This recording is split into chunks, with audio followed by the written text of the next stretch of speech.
Je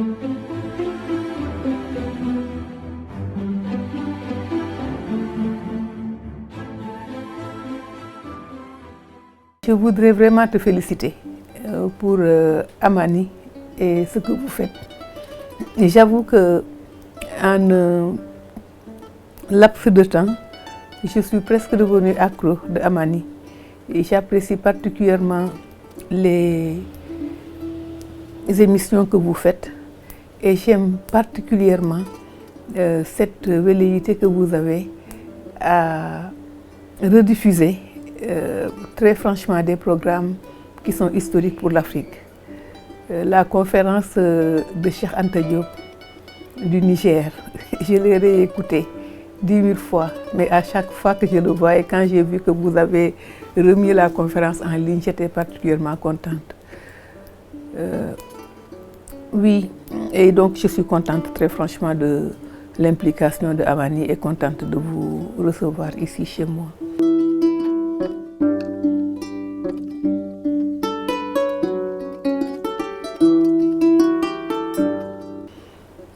Le forum que nous allons organiser, c'est le forum des humanités africaines.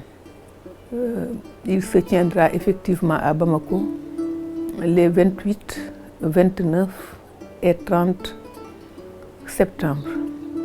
Le forum a été reporté plusieurs fois. Il était prévu depuis presque 2 ans, mais nous n'avons pas pu le faire parce que l'UNESCO tenait à faire ce forum à Bamako. Parce que Bamako est la ville historique dans laquelle nous avions tenu la CA, la Conférence mondiale des humanités. Et la Conférence mondiale des humanités qui s'était tenue en 2017 à Bamako pour les Africains de la Conférence mondiale des humanités qui s'est tenue aussi à Liège en Belgique dans la même année 2017. Le FA, le Forum africain des humanités, que nous appelons en abrégé FA, s'inscrit en droite ligne de la CA, que nous appelons Conférence mondiale des humanités. Et la Conférence mondiale des humanités était la conférence africaine préparatoire pour la Conférence mondiale des humanités, qui a été organisée par l'UNESCO et le CIPH, le Conseil international de la philosophie et des humanités, à Liège, en Belgique, en 2017.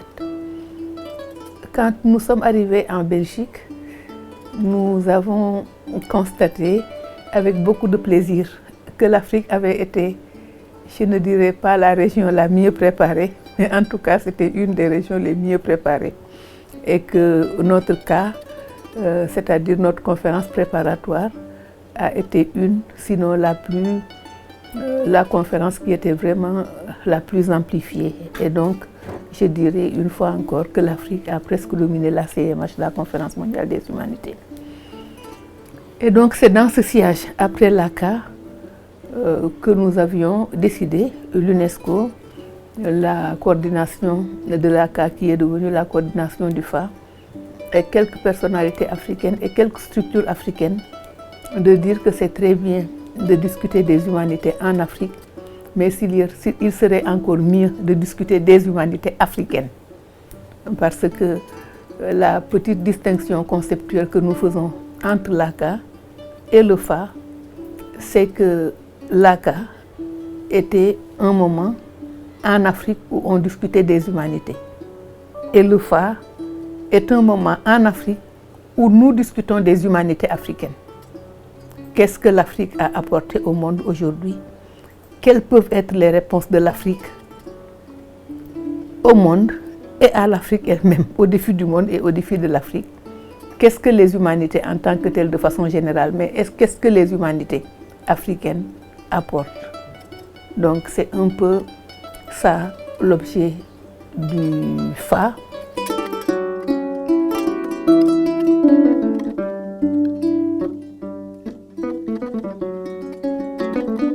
Et j'aime beaucoup l'appellation FA parce qu'il se trouve que FA a plusieurs significations dans les langues africaines. Pour ceux qui parlent de l'Empire du Manding, Fa veut dire dans beaucoup de langues dérivées du manding, père. Donc le forum FA, c'est un peu le forum père, c'est-à-dire le forum de la fondation des humanités ou de la reconstruction des humanités africaines. J'aime beaucoup le terme FA parce que FA aussi, vous connaissez, c'est un grand masque au Bénin qui est vraiment le masque majeur. Donc, et on pouvait décliner comme ça FA dans plusieurs langues, c'est quelque chose qui nous parle et qui nous dit. Donc c'est pour cela que en abrégé FA, nous avons gardé l'abrégé FA pour l'anglais et pour le français parce que c'est important pour nous de savoir que FA a aussi une signification qui nous parle.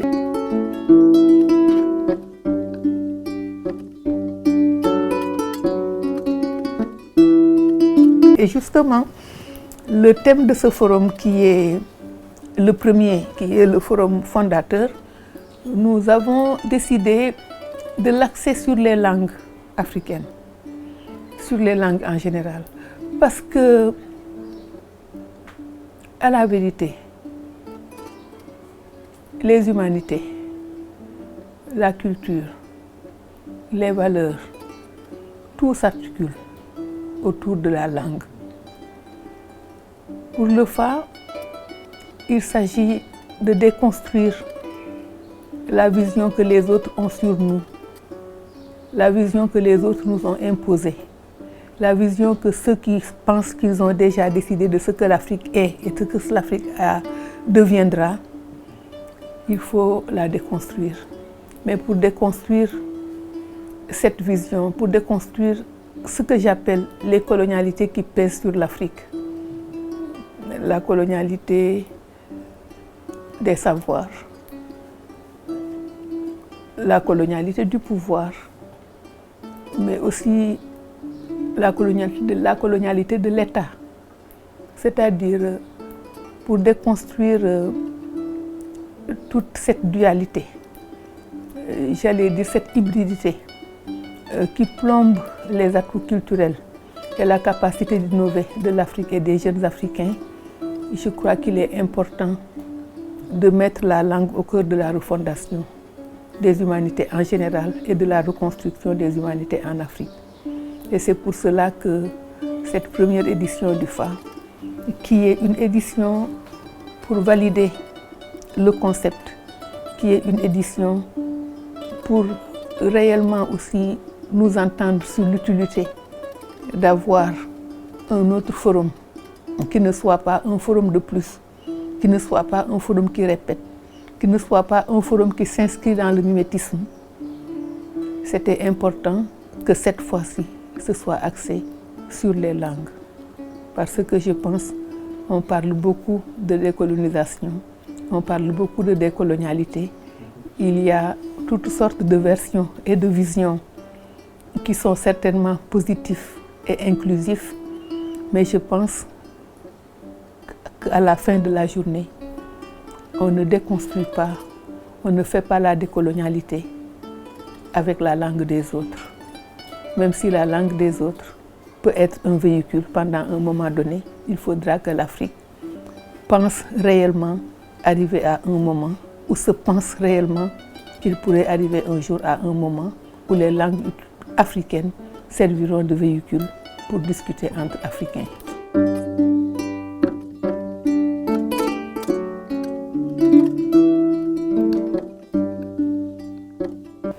Le forum est un forum hybride, en présentiel et en virtuel. Au début, on se disait que dans le contexte de la Covid, mais aussi compte tenu des ressources, on ciblait entre 20 et 30 personnes à Bamako, venant de partout. Aujourd'hui, on est déjà à presque plus de 50 et peut-être que nous atteindrons 60 pour venir à Bamako. Justement pour les personnes qui y seront d'abord, je disais qu'il y a 50 à 60 personnes qui viendront de l'Afrique et de sa diaspora. Il y aura aussi les Maliens qui sont au Mali, donc une quarantaine à peu près qui sera là avec nous. Mais il y a surtout cette dimension virtuelle qui nous permettra d'atteindre réellement environ 3000 personnes, on a dit, dont peut-être 200 à 300 pourront participer directement au débat.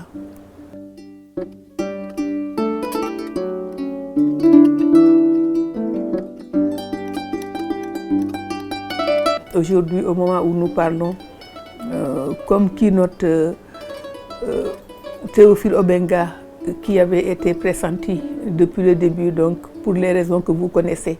Je te disais tout à l'heure, très franchement, la façon dont je réécoute avec délectation les différentes conférences de Cheikh Anta, surtout celle du Niger. Mais je pense que parler de Théophile et faire venir Théophile et faire parler Théophile pour inaugurer, ça a aussi un sens et une signification. Parce que je crois que pour ceux qui sont restés les héritiers de Cheikh Anta Diop aujourd'hui en Afrique, je pense qu'on ne peut pas dépasser Théophile. Wole Soyinka avait voulu venir. C'est vraiment pour des raisons strictement de calendrier qu'il n'a pas pu faire le déplacement à Bamako. Mais Ngugi wa Thiong'o a aussi confirmé et est en train de faire son enregistrement pour parler à la conférence en virtuel. Il avait voulu faire le déplacement comme Théophile, mais tu comprends que c'est des personnes qui ne sont plus des jeunes gens. Et je pense que compte tenu du contexte, nous-mêmes, on a préféré ne pas les déplacer. Vous savez, nos langues sont riches. Je ne sais pas comment je pourrais dire en français ou en anglais, mais en Wolof, j'aurais dit « dañuy sakkanal suñu ay mag ». Mame Moussa Diagne sera un des keynotes. Souleymane Bachir Diagne a accepté avec générosité d'être le commentateur. Aminata Traoré a accepté avec générosité d'être l'autre commentateur. Et je dois te dire que je n'aimerais pas citer des noms, mais parfaitement, toutes les personnes qui ont été sollicitées pour venir in personne et celles qui ont été sollicitées pour contribuer virtuellement. Sheila Walker au titre de la diaspora, Carole Borse-Devis au titre de la diaspora et bien d'autres. Ils ont tous répondu présents.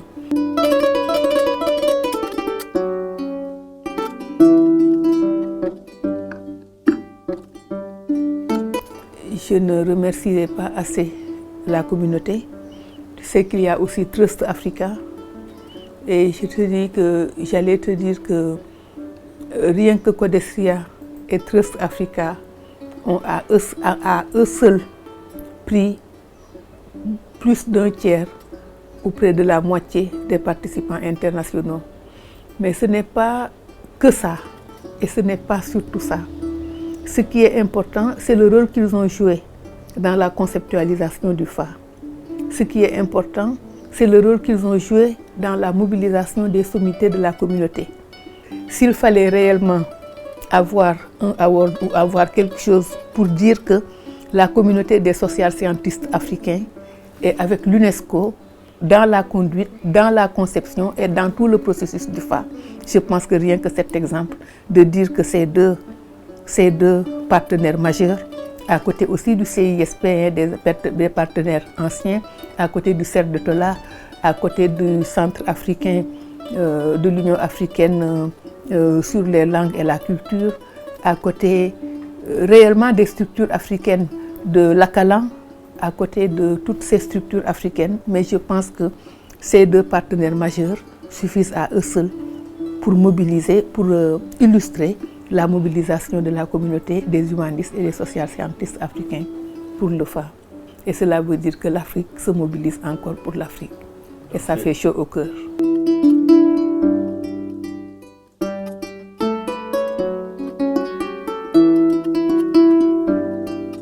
Vous savez, tout de suite après le phare, nous avons la formation des jeunes, le FLT. Le Future Literacy Training pour les jeunes. Pour nous, dans le processus du phare, il n'y a pas les adultes d'un côté et les jeunes de l'autre côté. Notre conception des humanités africaines, c'est que nos humanités africaines, c'est hier, certainement. C'est les anciens, c'est les valeurs cardinales, c'est les traditions. Mais nous avons une conception tout à fait dynamique de ce qui est les humanités. Les humanités africaines, c'est aussi ce qui s'élabore ici et maintenant par les jeunes, pour les jeunes et avec les jeunes. Et Y en a marre, il sera, ils y seront et ils partiront. La Lucha y sera, le ballet citoyen y sera. Ils retrouveront là-bas leurs collègues des SOFA de la République et d'autres mouvements et d'autres mouvements et d'autres mouvements. Parce que pour nous, et la dernière journée du FA, ils sont dans tout le programme, mais la dernière journée du FA est une matinée, une journée qui est dédiée aux jeunes. Ils exprimeront, ils parleront de cette étude, ils parleront d'autres choses, parce que cette année, nous n'avons pas organisé le forum de Banjul, mais Master Soumi me disait, Tanti, c'est Banjul qui se déplace à Bamako, et nous, de Bamako, les SOFA de la République, nous serons ici pour dire welcome, pour dire bienvenue à nos collègues qui nous ont toujours reçus à Banjul.